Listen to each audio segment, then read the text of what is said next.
Questions still existed on why 4 babies were retrieved yesterday, but suddenly 3 of them were physically present the very next day. Calls were made to the individual offices of each woman, and the chief of staff found that 3 women, including the security chief, went back to work, while the 4th woman, who still retains her baby at home, had quit her job. This unexplainable aberration, though, did not stop the line into the White House continuing, while the snow continued to pile up, as the chief of staff tries to explain her conjecture to a disbelieving gathering of women.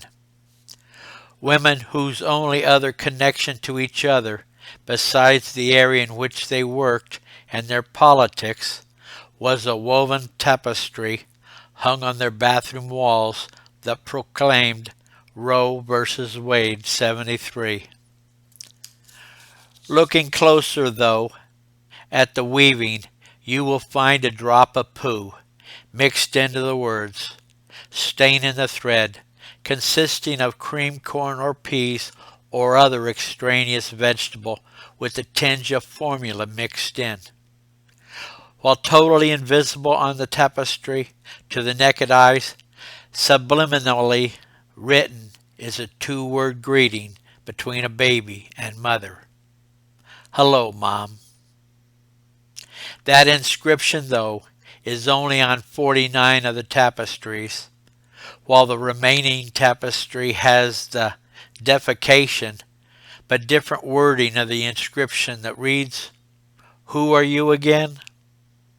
Ironically, though, is the fact that 48 of these 49 mothers' birthplaces could literally be traced back to blue and red states that have come to symbolize Republican and Democratic strongholds.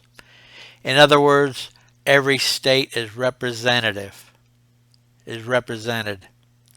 The 50th woman absent and remaining at home represented the 49th state. But missing was the 50th state representative, and with analysis it could be identified that the woman should have been holding that position's birthplace was missing, while a substitute doubled up with another state. But for what reason was there a deviation in the circumstance? Numbers surely can confuse, unless all the parts are there. But sometimes even the obvious can be misleading. So 45 women and 1 man left the White House yesterday without retrieving a baby, but today 49 women and no man is back to retrieve the remaining 49 babies. And except for the 3 women that returned, none of the rest has even had an opportunity to identify their own child. The woman, though, who sent a male acquaintance yesterday, showed up to retrieve her baby. But at her arrival, she had every intention of making her complaint known. And her condemnation was far-reaching because she wanted to contact Congress in order for them to enact a law that gave her absolute ownership of her baby, and under the Bush and Clinton years, this might have been doable. Even though any woman that has ever given birth already knows that no law has to be enacted because they already possess the heart and soul of the baby. Unfortunately, the woman was informed that Congress was supposedly engaged in a security exercise as purported by Homeland Security. So for this reason she could not know when they were available.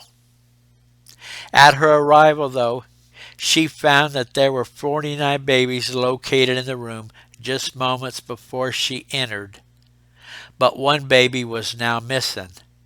And unfortunately it was her baby that was no longer in the midst of the other children. And the only similarity between her and the other mothers was the lack of a blood bonding between this woman and her baby. This woman opted to take and not conceive a baby, Status to her was more important than motherhood, and nothing was going to corrupt the lines of her body. The other parents, still scoffing at the chief of staff's rhetoric, are now milling about the room, even though they were not enthusiastic to enter the White House. But this was a job they had to do, and the business of picking up their offspring was much more effective because the front door freely opened. Unfortunately, these women provided a different option no one expected, as a good portion of the people that picked up a child was not the mother at all, but rather a personal assistant, a nanny, or babysitter waiting in the wings outside the residence after their mothers stepped aside. So nothing was going to stop their child from being retrieved, and their proxy would take the toddler home while the women get back to work.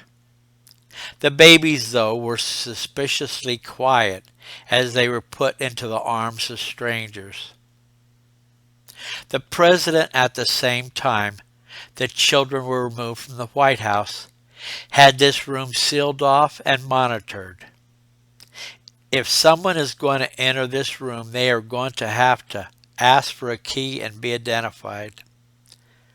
But like several nights before, the president is awakened by activity in the White House. This time, though, the Secret Service is the reason why he is awakened. And looking through fogged eyes, he asked, "What?" Unfortunately, he wasn't expecting the answer he got from the senior Secret Service member, and that was that the babies have returned. Disbelief, though, forced the president to physically view the room, and the security details stepped back to give the man every chance to observe the facts as they were earlier revealed to him. This time, though, he opened the door, but like before, there was an eerie silence from normally robust infants that he observed. And even though they were small, it seemed like they were looking back at him. But looks could not stop the incredible, because the room was full of babies again. This man, as part of his job, has had to confront terrorists of all sizes. But never could he have imagined that his adversary was going to be a bunch of babies 4 months old and younger. Enough is enough.